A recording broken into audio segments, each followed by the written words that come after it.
आज मुझे भिजवानी थी अफ्तारी, तो मैंने पकोड़े बनाए और इसके साथ मैंने प्याज़ बनाए, जिसकी रेसिपी आपसे शेयर करूँगी। कुछ ज़्यादा ही चीज़ें बनाई थी, जिसमें थे मिर्चें, बैंगन के पकोड़े, आलू के, और उसी के साथ सबसे स्पेशल मैंने दाल के पकोड़े बनाए थे। ये था हमारा मेन्यू, जिसमें कुछ फ्रूट्स हैं और उसी के साथ कुछ ड्रिंक्स भी थी, और ये थे प्याज़ू। तो चलते हैं रेसिपी की तरफ। मैंने ले लिया 1 कप दाल, जिसको मैंने अच्छे से धो लिया है, और ताकि इसकी सारी गंदगी निकल जाए, और इसको मैंने भिगो दिया तकरीबन 2 से 3 घंटे के लिए। जब दाल अच्छे से सोख हो जाएगी तो इसका पानी निकाल लेना है हमने, और इसको पीस लेना है। तो दाल को जब तक छोड़ देते हैं, और भी बहुत सारे काम हैं। तो आ जाते हैं अपने किचन गार्डन में, जहाँ मेरा ऑरेंज का पौधा है माशाल्लाह। और इसके साथ ही मुझे इसमें पानी डालना था, तो मैंने जल्दी जल्दी से पौधों को पानी दिया, क्योंकि पौधे बेचारे बहुत खुश्क हो रहे थे और बहुत गर्मी है आज। तो ये काम भी बहुत ज़रूरी होता है। अब चलते हैं किचन में, और मैंने यहाँ काट ली है 2 अदद प्याज। प्याज को डाल देंगे एक बाउल में, और अच्छे से इसको हाथों की मदद से मसल लेना है, ताकि प्याज थोड़ी सी सॉफ्ट हो जाए और उनकी जितनी भी लेयर्स हैं वो खुल जाएं। तो ये प्याज को मैंने इस तरह से हाथों की मदद से खोल लिया, इसकी सारी लेयर्स।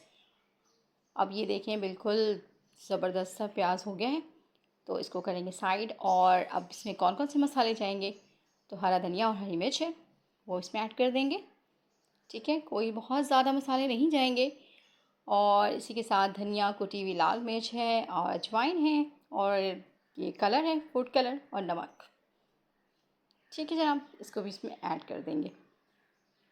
अब करना क्या है, अब करना ये है, जो दाल मैंने भिगो के रखी थी उसको मैंने पीस लिया था।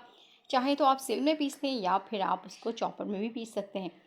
बस आपने उसको बारीक पीस लेना है। ठीक है जनाब, तो ये हमारी दाल पिसी भी रेडी थी, तो मैंने भी इसको ऐड कर दिया है इसमें, और अच्छे से मिक्स करना है बहुत ज़्यादा, ताकि जो प्याज है वो दाल के साथ बहुत अच्छी तरह से मिक्स हो जाए, और एक अच्छा सा बैटर तैयार हो जाए।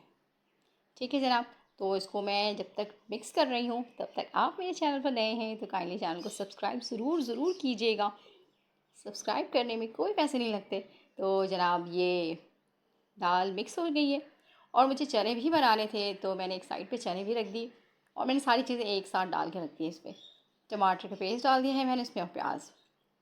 और मुझे बनानी थी मिर्चें, जो कि बहुत ज़्यादा नहीं बनाऊँगी, सिर्फ 2-3 ही बनानी है। उसको भी मैंने भर के रख लिया है। और ये प्याज है थोड़ी सी, जो मैं चने के ऊपर गार्निश करूँगी। बेसन ले लिया था जनाब, तो बेसन से मुझे बेसन वाले आलू के और बैंगन के पकोड़े बनाने थे, तो इसलिए। और ये आलू के जो पकोड़े हैं, इसके लिए मैंने आलू को रेडी कर लिया था। इतनी देर में जो हमारे प्याज और दाल का मिक्सचर है वो भी सेट हो चुका है। तकरीबन 15 मिनट का मैंने इसको रेस्ट दिया था, और अब ये बिल्कुल सेट है। तो बस मैं इसके अपने हाथों की मदद से थोड़ा थोड़ा सा लूँगी, और ऑयल को देख लेना है, इसका टेम्परेचर बहुत ज़्यादा हाई नहीं होना चाहिए, गरम तेल होना चाहिए, लेकिन भाप ना निकले उससे। ठीक है, ये देखें इतना गरम हो, और छोटे छोटे से प्याज़ों की शक्ल देंगे इसको हम, और यूँ डालते जाएंगे। आप लोगों ने इससे पहले प्याज़ू बनाए हैं घर पे, तो मुझे कमेंट्स में ज़रूर बताइएगा कि किस किस घर में ये दाल के पकोड़े, यानी कि दाल की प्याज़ू बनती है। तो मैं आपसे शेयर कर रही हूँ, तो आप भी मुझसे शेयर करें। जनाब, ये अब पकोड़े जो हैं प्याज़ू हमारे, कलर चेंज होना शुरू हो गया है, गोल्डन ब्राउन की तरफ जा रहा है। तो इसको तकरीबन 2 मिनट तक आपने बिल्कुल भी टच नहीं करना है, क्योंकि जब ये सेट हो जाएंगे तब आपने इसको पलटना है, अदरवाइज़ ये बिल्कुल खुल जाएंगे, बिखर जाएंगे। और इस तरह से जब गोल्डन ब्राउन हो जाए तब आपने बाहर निकालना है। तकरीबन 5 से 6 मिनट लगेंगे आपको फ्राई करने में। और ये देखें, ये गोल्डन गोल्डन ब्राउन हो चुके हैं। अब मैं इसको डिश आउट कर दूँगी। तो इसी तरह से जनाब, ये सारे जितनी भी प्याज़ू थी मैंने तैयार कर लिए। सेकंड शिफ्ट के जो हैं वो भी डाल दिए मैंने। अब ये जब तक ये फ्राई हो रहा है, आपने एक चन्ना मन्ना सा कमेंट्स करना है, और मुझे बताना है कि आपको मेरी रेसिपी कैसी लग रही है। तो ज़रूर शेयर कीजिएगा अपने प्यारों से। और बहुत सारी चीज़ें रमज़ान के लिए बहुत इम्पॉर्टेंट होती है, दूसरों को देना, सदका करना।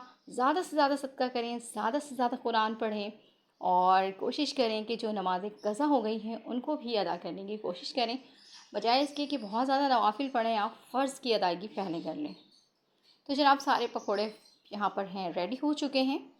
ये देखें आप, ये माशाल्लाह बहुत ज़बरदस्त क्रिस्पी तैयार हो गई है मेरी प्याज़ू। और ये इफ्तार का मेन्यू लग गया है। मैंने जल्दी जल्दी से फ्रूट काट लिए और जिसमें मैंने अमरूद थे, खरबूजा और ऑरेंज, इन सब की कटिंग कर ली थी। और ये प्याज़ू इतने ही बच गए हैं बांटने के बाद। देना बहुत ज़रूरी होता है, तो ज़रूर अपने पड़ोसियों का ख्याल रखा करें, क्योंकि आप जो खा रहे हैं अपने पड़ोसियों को भी खिलाया करें। और ये यहाँ पर देखें, ये मैंने बैंगन के पकौड़े भी बनाए थे। कभी आपसे भी ये रेसिपी शेयर करूँगी इंशाल्लाह। तो कुछ बच्चों का फेवरेट है, कुछ बड़ों का। तो इस तरह से हमारा मेन्यू अल्हम्दुलिल्लाह अल्लाह सुब्हाना तआला ने दिया। शुक्र है उस मालिक का जिसने तमाम नेमतों से नवाजा। अल्लाह हाफ़िज़।